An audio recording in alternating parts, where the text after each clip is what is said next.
Josh Greeen here for Seconds Out. Delighted to be joined by Mr. Johnny Nelson, hot-footing his way back from the Middle East to lovely Cardiff. How you doing, Johnny? I'm fine, thank you. Back in Cardiff again. I actually thought it was AJ Takam the last time I was here, but it actually wasn't. It was Eubank over here last time I was here. So it's not. I like Cardiff. A big chance for Lauren Price. 6 fights into her professional career. Obviously got a heap of amateur experience, but a real step up against Jessica McCaskill. It's going to be a tough one for her, but how do you feel about this fight? It is going to be a tough one. Remember, she's performed at high level in football, mixed martial arts. Now she's coming to boxing. This is her 7th fight as of a professional boxer. Of course, it's going to ask a lot of her, but she's in a position where she's in a no-lose situation. If she loses, you know what, it's experience. You know, she'll come again. If she wins, you know, what she's achieved in the 7 professional fights is ridiculous. Yes, it's going to be testing because McCaskill has got the wisdom. She's got the experience. She's done there. She's been there. She's done that. So she knows what she's capable of doing. So it's for Lauren to step up to the plate, to step up and try and do something different or special. Do you feel like it's the right time to pull the trigger on Lauren Price? She's impressed in the fights she's had so far, but this is a step up, as mentioned. Well, I think Lauren's going to be in a situation very, very soon where it's going to be hard to get her opponent of her professional level. So she'll not box very often. So now she's putting herself on the platform of a title contender. So therefore, hopefully, she'll get a lot more international experience, exposure, opportunities. So for Lauren, you know, I get it, it's a good learning fight either way. If she pulls it off, you know, you've got to rate her. You've got to rate her massive. If she doesn't pull it off, she's learned a massive job. Who do you think's the favourite going into this fight? It's got to be McCaskill. Yeah, you've got to look at what she's done, what she's doing. Stepped up away, and she's a world champion. So of course she's got to be the favourite. But you know, we know the talent that Lauren has, we actually haven't seen all of it. We haven't seen the depths of it. This is the 7th professional fight. We're not going to see how good she is until she wins. We're not going to see how good she is until she's like 10 fights down the road. Before we get to the Utility Arena, we've got some more big action coming up in Boxer with Fabio Wardley and Fraser Clarke. Bubbling up nicely, that one, and it seems to have come around very, very quickly. It has come around quickly, and I'm happy for Fraser, because Fraser's frustrated that Fabio's been in a position to try and mock him, to try and belittle him, but to try and make out as though he didn't want the action, didn't want any involvement. And so now the fight's happening, so it's up to him to actually say, right, let's do this. You know, the fight's now happening, and I've got to learn on all my pedigree as an amateur. The guys I spar with all over the world, you know, done everything behind closed doors. Fabio's learnt it on the job, and he's learnt successfully on the job. So the pressure, yes, will be on Fraser, of course, because it shouldn't happen. It shouldn't, you know, Fabio shouldn't be beating it. But Fabio has proved that, well, why shouldn't I? Look what I've done, look what I've achieved. Good fight. Talked about something coming up in the heavyweight division. Now let's talk about last Friday over in Saudi Arabia. Some performance, some couple of rounds from Anthony Joshua. How impressed with you with what you saw from him? I was impressed with the attitude. I was impressed with how we got rid of him. He always should have won. And I've got to say, I was impressed with how we approached the fight. Once the bell had gone. On the front foot, straight on, letting the shots go. There you go. That's what I'm talking about. And if that's down to the involvement of Ben Davison, I've got to commend you. You know, it's a brain job you had to do. You had to get into AJ's head to make him believe who he is. I get that. I get it now. I see that. So we've seen what AJ has in his locker. But that locker there just needed the door opening, so clearly that door's been opened. Does it show how much confidence and activity you can do for a fighter? He had 3 fights last year, and something's flicked a switch in that brain where he looks like a different fighter. He's got that aggression, he's got that forward step. Unfortunately, once you become a champion or in touching distance of being in the top 5, top 10, you're not going to box very often. And when you don't box very often, that's going to happen.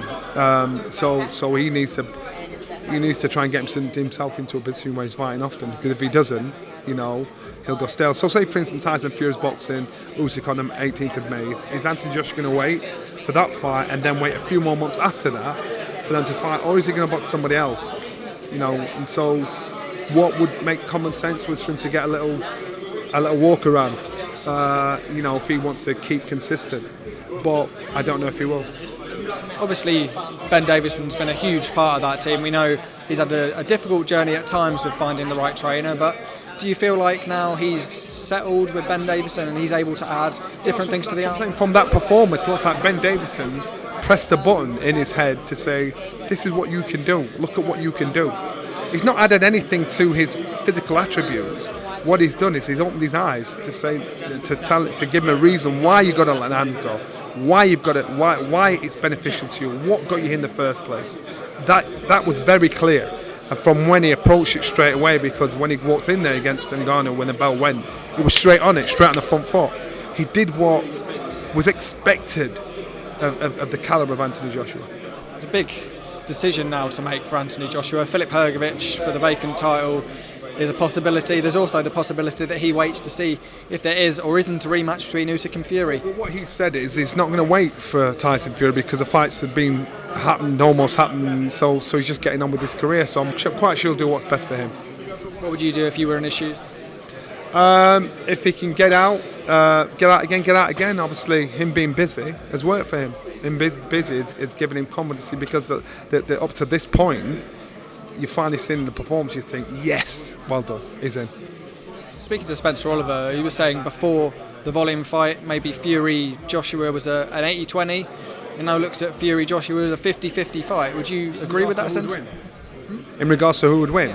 You know, and initially I always said AJ would do Fury, and then AJ's performance started to plateau out, and Fury's performance, boom, but man, I said Fury's going to do him. Fury's got everything going, because AJ was in that wonderland thinking, where am I, what am I doing? His performances didn't measure up to think, God, you'd put on an amazing job. Now you're going to look at the last fight, everybody's last fight. You look at AJ's last fight, you look at Fury's last fight. You've got to say AJ. You can only go on what you've seen. You've got to say AJ. Fury's in great condition, you know, physically trimmed down and everything now in preparation for this Usyk fight. But we've got to see who he is, because even though he struggled against Ngannou, and I said his legs have gone, didn't go down too well, have they? Because his boxing ability alone, you can walk somebody around, pop him walking around, but he struggled. And so we've just got to see what's left in the tank with Tyson Fury. I still think he beats Ngannou, beats Usyk, but I'm not going on the last performance. I'm going on the performance before that, because I think that on the last performance his legs have gone, or he didn't train right. You know, I know Spencer Brown saying that he didn't sleep for 3 days.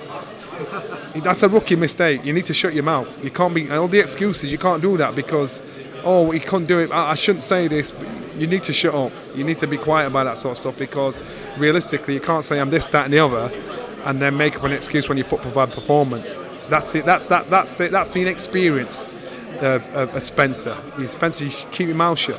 You know, you don't say stuff like that. The fighters aren't saying it. It's like you drop that out, you know, make up an excuse for me. You don't do it, not in our game. That doesn't happen in boxing, and someone should tell him that. Final couple for you. Outside of Anthony Joshua, we saw Conor benn sort of half face off with Manny Pacquiao out there, saying the talks were advanced for that fight. Manny Pacquiao's obviously in his mid-40s, 15 years or so the senior of Conor benn. Is that a fight you'd want to see?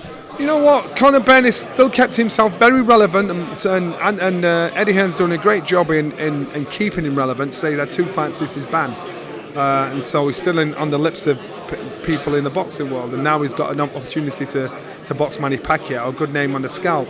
Would the Manny Pacquiao in his day deal with Conor benn? Yeah, of course he would. But this 45-year-old Manny Pacquiao, you expect a young buck like Conor benn to be too much of a handful for him, regardless of how much the experience is lacking in comparison. So it's a good fight. It's a good scalp. It's good for him. You know, if that's what he wants to do, that's down to him.